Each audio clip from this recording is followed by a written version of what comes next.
Bonjour à tous, je vais vous montrer comment un parent se connecte à l'ENT des collèges de l'Ain. L'adresse, dans un navigateur, dans la barre d'adresse, je vais taper l'adresse www.college au pluriel .1.fr www.college.1.fr.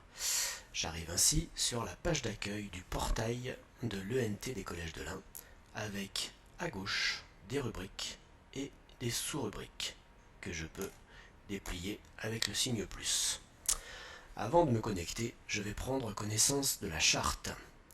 En bas de la page, tout en bas à droite, je clique sur charte et je vais lire attentivement l'intégralité de la charte et je vais même l'imprimer pour pouvoir la commenter avec mon enfant qui est mineur. Une fois que c'est fait, je peux cliquer sur se connecter. Je suis un parent, je sélectionne le profil parent, je clique sur valider, je vais renseigner mon identifiant,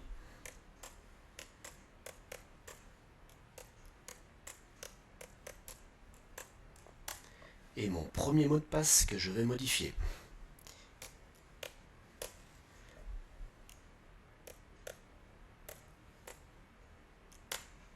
Je clique sur valider et le système me demande de modifier mon mot de passe. Je choisis un nouveau mot de passe que je vais mémoriser.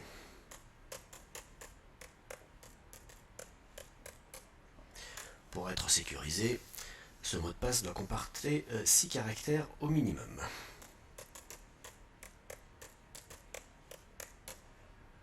Je clique sur valider. Et j'arrive sur une page d'accueil que je peux personnaliser en déplaçant ou en modifiant les blocs. Je suis ici sur la page d'accueil du portail des collèges de l'Ain. J'ai plusieurs portails. Les collèges de l'Ain, numérique.collège.1 et enfin le collège de la Dombe, mon collège. Je clique sur le nom de mon collège pour arriver sur la page d'accueil de mon établissement. Et là encore, cette page d'accueil, je peux la personnaliser en modifiant ou en ajoutant des blocs. Je dois également modifier mon profil. Je clique sur mon nom et je vais pouvoir renseigner mon adresse mail personnelle qui me permettra de recevoir des notifications et de modifier mon mot de passe en cas de perte de mot de passe.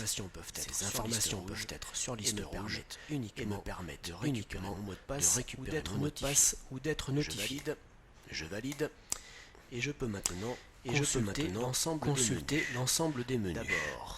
D'abord dans la rubrique mon établissement, des rubriques et des sous-rubriques. Par exemple, dans la rubrique CDI, initiation 6e, avec à l'intérieur de chaque rubrique ou sous-rubrique un certain nombre qui sont des services,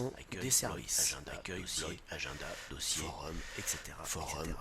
Donc, les rubriques, les sous-rubriques et les services à l'intérieur. Enfin, la barre orange me permet d'accéder à des fonctions. Consulter les notes, en cliquant sur Pronote, consulter le portail EasyDoc. Consulter la messagerie et envoyer un mail en cliquant sur nouveau message. Et enfin, consulter le cahier de texte avec la liste des travaux à faire, la liste intégrale de tous les devoirs et enfin une vue possible par calendrier. Il suffit alors de cliquer sur chacun pour consulter le travail à faire. Je vous rappelle donc, n'oubliez pas de renseigner votre adresse mail dans la rubrique préférences, de valider dans la rubrique mon établissement, les rubriques et les sous-rubriques. Je vous remercie de votre attention. À bientôt.